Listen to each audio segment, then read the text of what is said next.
welcome back. Today I'm talking about Garth Marenghi's Dark Place, which is a TV show from 2000s that came and went, barely anyone watched it, and then it became a cult item later on, which happens with most of the best shows, to be honest. Now, it's one of those shows that everybody from it went on to do great stuff, and it's viewed really well now. But at the time, it came and went pretty quickly, and no one quite got it.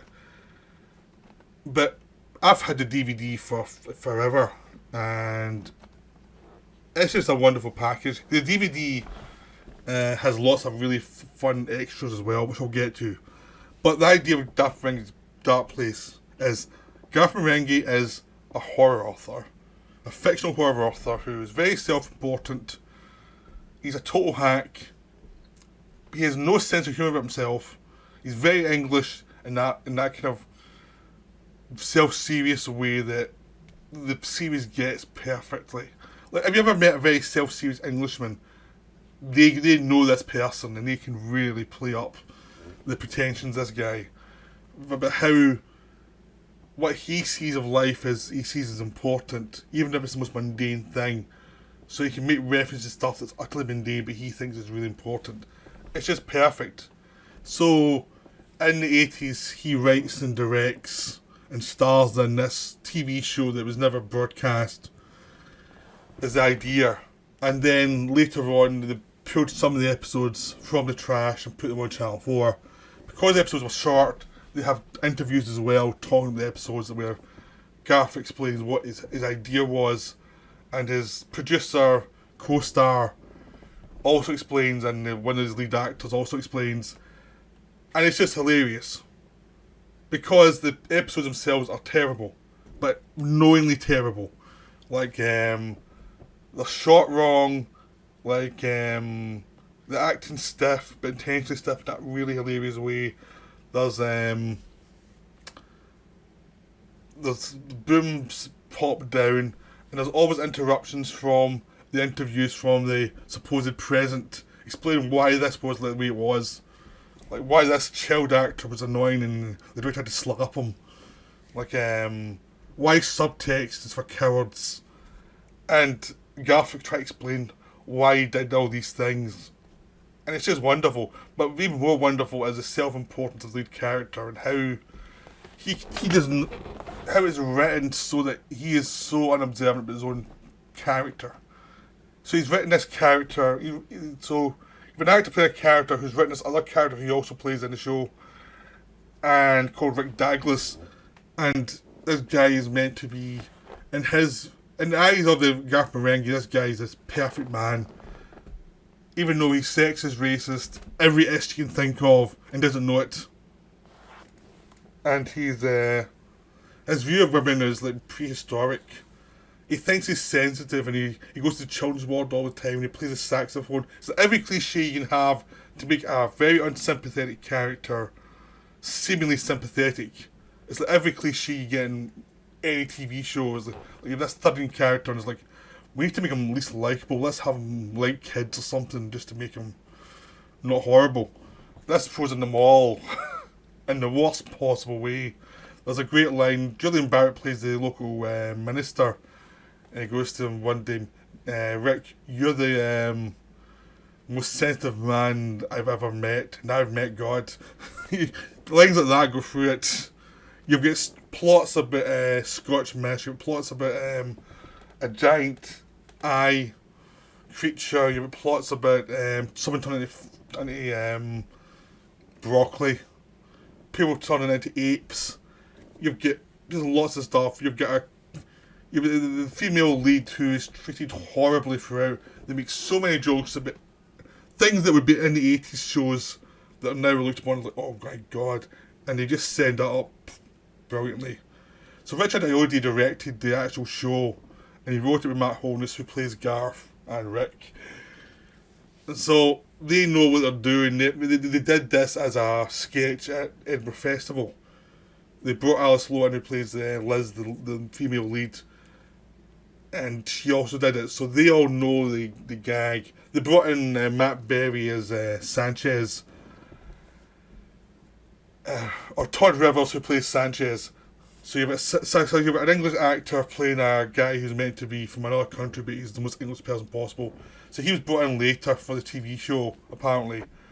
So all four of these actors know exactly what they're doing. They know they're setting it up. So Todd Rivers is the most pretentious actor. He views himself as the only professional actor there, even though he's a complete has-been hack. You'll get the Dean, the producer, who's also playing the administrator of the hospital the show is based in. The hospital is haunted. And the joke is he's the worst actor in the world. He can't even get line readings right. And he looks at the camera all the time, and that's half the gags. It's just how awful he is. There's gags up in slow motion. It's like, this show was 8 minutes under running time, so anything that wasn't dialogue, it's slow motion. And even some of it was dialogue. It's like, so you have all these scenes of someone running like this. And certain jokes get funnier by repetition, like how bad an actor Richard Odie's playing gets funnier each time because they just play it up.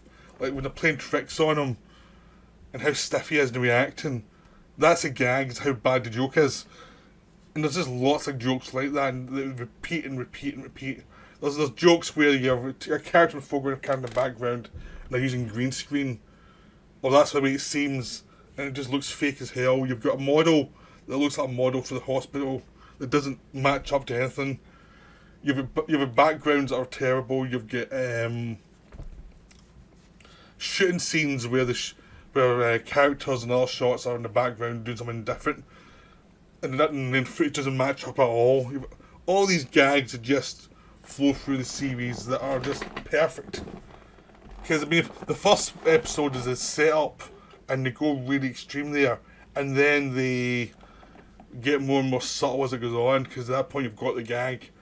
And I mean, there's a great sequence with a bike chase. They're on pedal bikes, but they speed up the footage, and they have all these noises as if they're actually in a motorbike chase.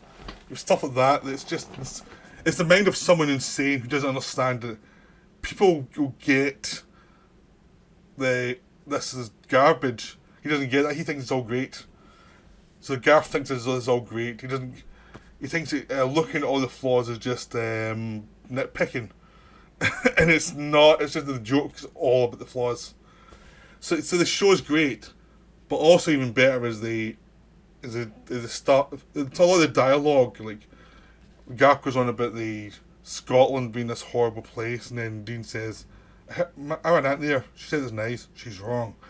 There's stuff like that throughout it. There's just lots of weird bits of dialogue where Garth tries to act, playing Rick Douglas, tries to act as if he knows everything and just doesn't. And it's obviously moronic stuff. But then you actually have the interview scenes as well, where the actors are all oblivious to how awful it is. They're talking about it as if it's a great moment, a great series that was censored by Channel 4. And it turns out it wasn't censored, it was just bad. And then on the DVD you get even more, because you get commentaries in character. So these three characters that Matt Holmes plays, that Matt Berry plays, that Richard Odie play, they play the characters commenting on the show as if they're real people. And they're bitching at each other behind each other's back. Anytime one of them leaves, the other two bitch about them. And it's just delusional behaviour.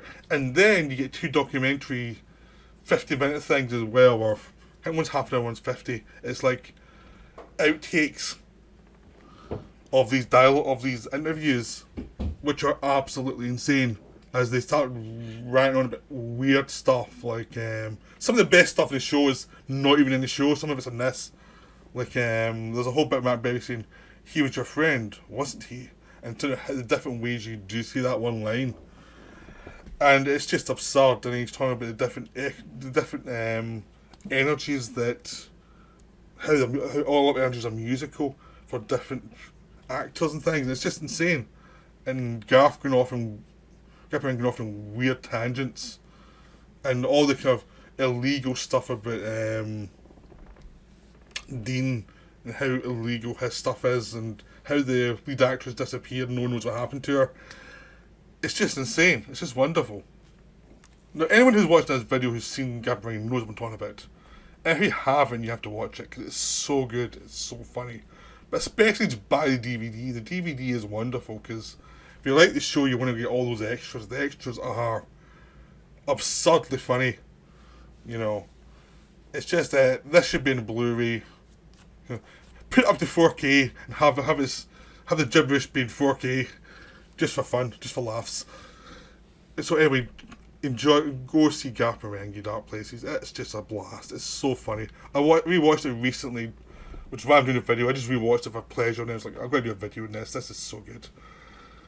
It's just a pleasure. Right, well, that's me for now. I'll see you later. Bye.